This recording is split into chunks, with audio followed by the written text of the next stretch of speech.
Presenter Irfan Hakim emang the real pecinta hewan sejati yang out of the box. Gimana enggak coba? Biasanya kan orang ngajak jalan-jalan keliling kompleks, kucing, atau anjing.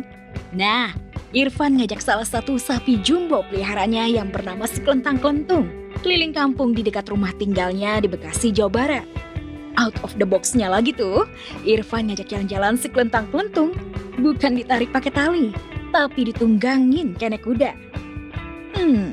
Bayangkan tuh gimana hebohnya warga sekampung saat melihat Irfan jalan-jalan keliling kampung naik sapi. Kita hari ini mau jalan-jalan bareng Kelentang-Kelentung. Kemana? Kita lihat nanti. Yuk kita keluar. Bismillahirrahmanirrahim. Naik mobil yang... Nah. Ya.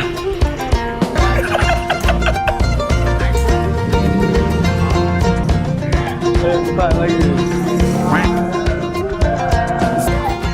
Halo. Sibuk. Pak.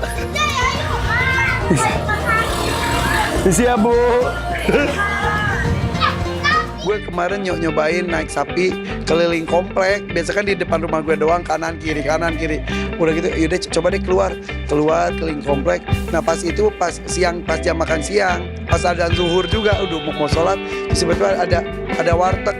Udah gue turun dari sapi, gue makan dulu warteg. Makan di warteg, ada ama beberapa tukang bangunan saat itu. Ya udah kita makan bareng. Udah gue pulang naik sapi lagi, heboh banget, tapi seru banget. Dan gue jadi pengen ada pengalaman lainnya bersama dengan sapi gue. Lagi asik jalan-jalan keliling kampung nunggak sapi, perut Irfan Hakim keroncongan. Kebetulan ada warteg, mampirlah Irfan ke warteg untuk mengisi perut.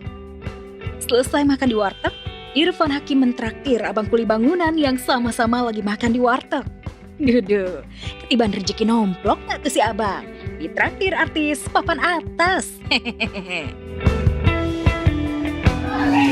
Beli warteg dulu deh. Bungkus warteg dulu bentar.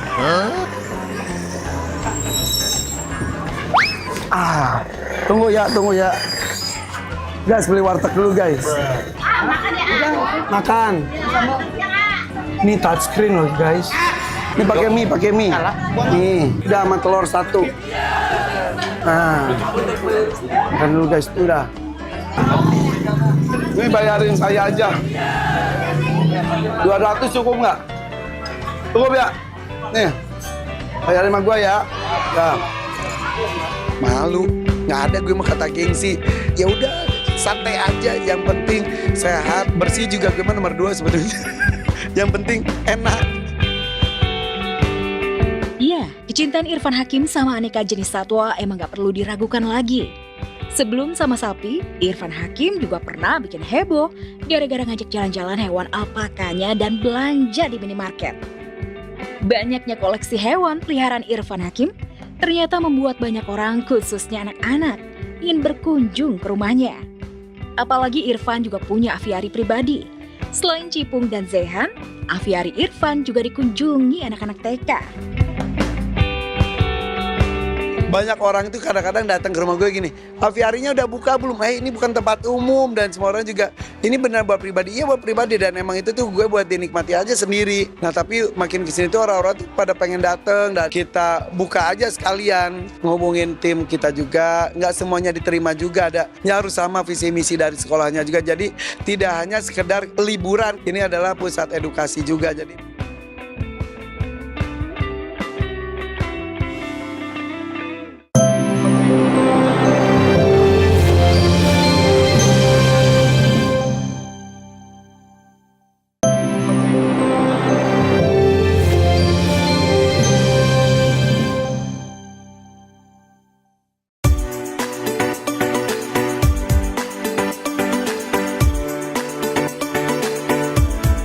Jadi the best father in the world. Kocak, pinter masak.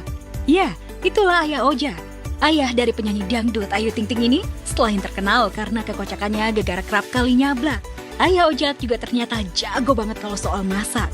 Buktinya, meski mempunyai anak seorang pedangdut papan atas, Ayah Ojat nggak malu sama sekali buat jualan makanan rumahan yang yang langsung dimasak oleh tangannya sendiri. Ini ayah persiapan buat bumbu pecak. Ini pecak ikan mas, pecak gurame, pecak nila, pecak ayam, lele juga ini. Jadi kita udah siapin bumbunya. Soalnya kalau itu kan Mas Tamer suka datang di awal cepet. Jadi kita udah persiapan. Bikin sambalnya juga udah siap. Yang banyak diminati tuh yang sedang yang mana kalau customer ya? Sambalnya ini, makanya ayah bikin cuma satu sambal, tapi yang betul-betul customer tuh suka banget dan enak rasa. Lantas, menu apa saja sih yang paling best seller di warung Ayah Ojak? Benarkah olahan jengkol berontak ala Ayah Ojak bisa bikin nagih? Karena cuma Ayah Ojak sendiri yang tahu resep rahasianya. Jengkol berontak juga sih. Ini kan kita buat jengkol berontak nih tadi. Ini juga banyak banget yang suka jengkol. Kalau ini jengkolnya pakai cumi, cabai hijau sama tomat. Oke. Tak hanya memasak sendiri, Ayah Ojak juga turun tangan dalam melayani pembeli. Gak percaya? Nih, lihat aja. Ayah Ojak menyiapkan dan langsung mengantarkan pesanan ke meja pembeli.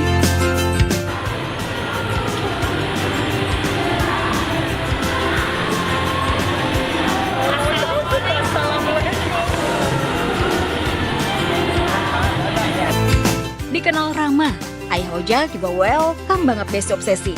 Buktinya Ayah Ojak sabar banget ngadepin emak-emak yang ngantri minta foto. Bukan main. Kalau kita udah di dapur daripada teriak, ayah keluar dong foto-foto, ya kan enggak, nah kita pasti kita foto. Karena kan baru pernah ketemu juga langsung, dia ngeliatnya katanya di TV mulu katanya. Wajar, semua orang suka dengan masakan Ayah Ojak, mulai dari para warga hingga sederet selebriti juga pernah mengakui kelezatan masakan Ayah Ojak. Apalagi Ayah nggak cuma bisa masak ala Betawi aja, tapi Ayah juga jago loh memasak makanan khas Palembang, yakni empek-empek. Jadi penasaran, gimana sih rasanya empek-empek Palembang ala Ayah Ojak? Guys, ini empek-empek buatan Bapak Haji Abdul Rozak. Ya cukup. Anak teh. Bisa nggak? Empek-empek. Nggak di SD. Oke kan, tapi Oke.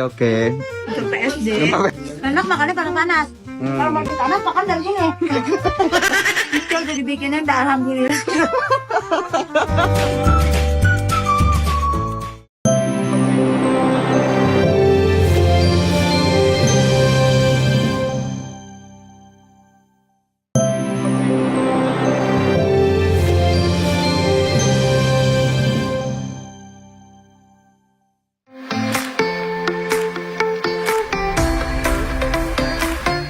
Semakin kesini, semakin kesana. Begitulah gambaran dari konflik antara Farhad Abbas lawan Denny Sumargo. Konfliknya kian membesar gara-gara bawa-bawa suku. Kalau sudah bawa-bawa suku, jadinya konflik malah melebar kemana-mana. Sampai-sampai Densu dilaporkan komunitas masyarakat Bugis Makassar ke polisi atas dugaan ujaran kebencian. Sadar kasusnya bisa membesar, Densu langsung meredamnya dengan mendatangi komunitas Bugis Makassar yang mempolisikannya. Kali ini sang pebasket sombong datang dengan sedikit meredam kesombongannya. Nggak sesombong biasanya gitu. Buat kanda-kanda semuanya, buat semua yang nonton, saya pribadi, saya sudah meminta maaf. Sekarang kembali lagi saya menyampaikan permintaan maaf untuk semua keluarga Sulawesi Selatan, terutama Bugis Makassar. Jangan kita terpecah belah. Jadi kalau istilahnya kita sepakat tahu.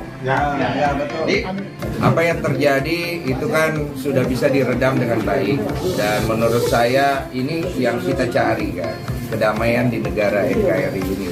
Kita tidak mau bikin negara ini pecah belah. Itu yang paling penting. Tidak ada etikat baiknya, masih sombong, masih angkuh.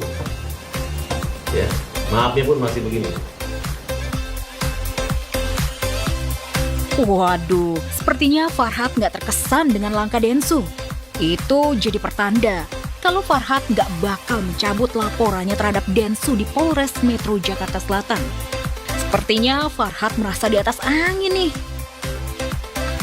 Ya inilah negara kita yang kadang-kadang kita sebagai orang-orang yang dewasa harus bersikap dengan dewasa. Makanya tadi sebenarnya para tetua-tetua memberikan contoh yang bagus. Kalau ada masalah itu selesaikan dengan mediasi yang baik. Saya rasa kalau Denny merasa benar, ngapain dia minta maaf? Dia jalannya aja kan dia benar.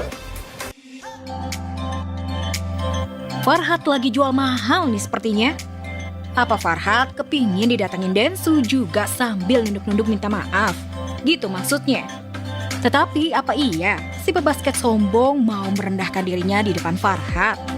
Kalau ego sudah sama-sama besar, ya sudah, pasti konfliknya semakin membesar. Denny itu nggak perlu minta maaf sama saya, ya kan? Itu urusan hakim nanti. Kan itu kalau di hukuman itu kan ada yang meringankan, ada yang memberatkan. Ya kalau dia ngomong begitu meringankan ya ngomong aja terus begitu. Tiap hari ngomong begitu bilang sama Denny. Saya pasti balas. Percaya deh, nggak pernah saya membiarkan lawan saya membawa bola saya lari kemudian saya ketinggalan bolanya. Saya harus lebih dengan cara-cara otak bukan cara-cara otot. Konflik Farhad dengan Densu belum juga kelar. Farhad dibuat pusing dengan sekelompok ibu-ibu UMKM yang menggeruduk rumahnya. Lagi-lagi, mereka mendatangi rumah Farhad terkait kasus titip dana investasi bodong. Ibu-ibu ini bahkan berani menantang Farhad sumpah pocong, padahal Farhad mengaku nggak ada kaitan sama sekali dengan kasus tersebut. Katanya mengatakan tidak ada uang titipan, kan? Dia klarifikasinya berbeda-beda Pak, makanya saya kesini. Kalau nggak ada, temuinlah kita baik-baik, ya kan? Kalau mau kita sumpah pocong Pak. Ya tidak ada hubungan hukum antara saya dengan ibu-ibu itu. Kalian hanya mempermalukan orang, ingin masuk TV supaya saya lagi viral kan? Terus uang UMKM mana? Emang kita sejalin itu ngambilin uang orang UMKM?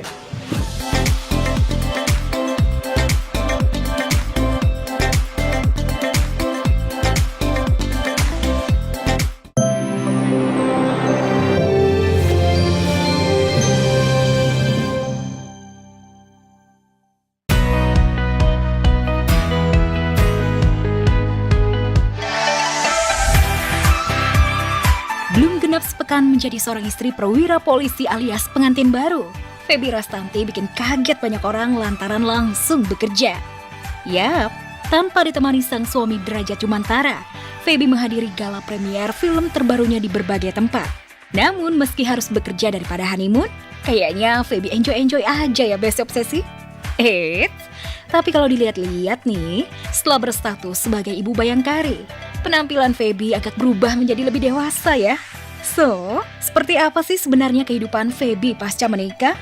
Benarkah selama beberapa hari ini wanita berusia 28 tahun itu sudah mulai berkegiatan sebagai seorang ibu rumah tangga? Belum sih, belum sempat. Dengan adanya role yang baru, sudah pasti bakalan ada penyesuaian. Tapi yang jelas kita saling support satu sama lain. Well, meski honeymoon masih di awang-awang, tapi Feby mengaku nggak akan menunda punya momongan. Feby bahkan ngaku pengen buru-buru dikasih momongan oleh Yang Maha Kuasa.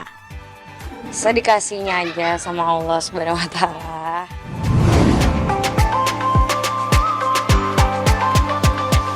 Lama tak pernah terdengar gandeng pacar, Giselle Anastasia mendadak bikin geger netizen lewat unggahan terbaru di akun sosial media miliknya. Yap, gak ada angin, gak ada hujan. Giselle tiba-tiba pamer video mesra dengan aktor ganteng Yosi Sudarso. Meski hingga kini belum diketahui kejelasan hubungan mereka, tapi video mesra tersebut benar-benar terlihat seperti video prewedding. Yang temen acting kamu. Tapi banyak loh Kak, pemberitaannya. Yang mana? Apa yang diwanti-wanti sama netizen. Kali udah punya anak. Mana sih Kak? Hey, I have value. Enggak. Itu kan teman kerja. Itu gimmick kerja.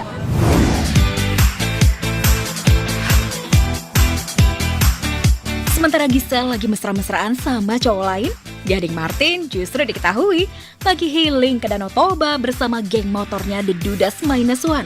Gading, Raffi Ahmad, Desta dan Ariel Noah auto jadi keren banget gegara motoran sambil ngelilingin destinasi pariwisata di kawasan Danau Toba.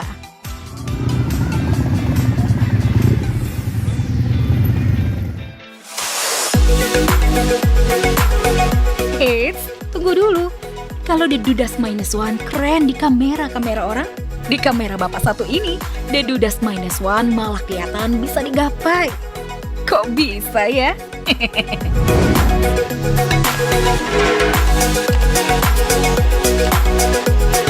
Dikenal tampan bak aktor-aktor Korea Selatan, siapa sangka Rain Bayang dan Boy William sudah lama melakukan operasi plastik di bagian hidung mereka. Meski awalnya nggak mengakui sudah oplas, Ray dan Boy akhirnya terang-terangan mengaku menjalani tindakan operasi lantaran ada masalah pada rongga hidung mereka sebelumnya. Iya, aku ngelakuin septorinoplasti, jadi kondisi kongka hidungku tuh besar sebelah. Nah, aku kan kondisi kan aku suka diving, itu suka olahraga ekstrim, itu ngefek banget di kebetulan aku ada sinus juga. Coba konsultasi, dikenalin sama dokter, dilakukan pembedahan. Aku kan juga plastic surgery ya hidungnya. Hidungku kan udah dibikin juga. Aku kasih wejangan aja ke mereka. Yang biasanya mereka takutin tuh nanti hasilnya seperti apa. Sakitnya lama nggak, bengkaknya berapa lama. Mereka concernnya lebih ke arah-arah sana. Cuman aku kasih lihat bahwa sakit sih enggak. Justru nggak ada rasa sama sekali karena kan kita tidur pas pengerjaannya. Paling penyembuhannya itu bengkaknya kita harus lebih sabar aja. Maksudnya kita harus sabar untuk dapat hasil yang maksimal.